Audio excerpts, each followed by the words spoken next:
Hello，大家好，我是君君。鲫鱼汤怎么熬成奶白色？跟着我学就对了。准备一条鲫鱼，在鱼的两面打上花刀，然后放入姜片、葱段，再放入1小勺盐、1勺料酒，给鱼腌制10分钟，去腥。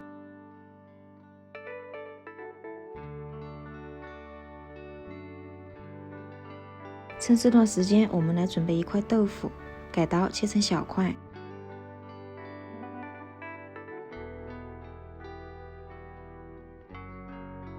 然后起锅烧油，放入1小勺盐，这是煎鱼不破皮的关键。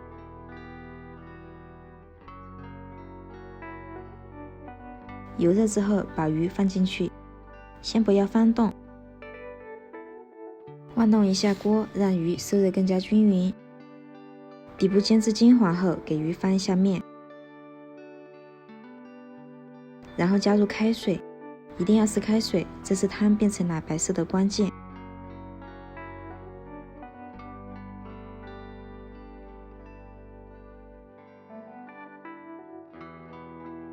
接着我们放入姜片，再把豆腐也加进去，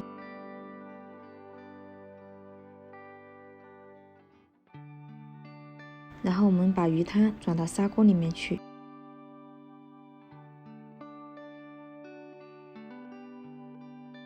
放进几颗大枣，然后盖上盖子，小火煲12分钟。时间到，我们来看一下，这时候的汤已经是奶白色了。接着我们加入枸杞、食盐、胡椒粉调味，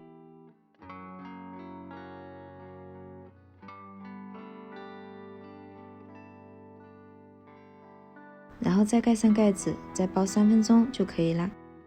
一道非常简单的鲫鱼豆腐汤就做好了，你学会了吗？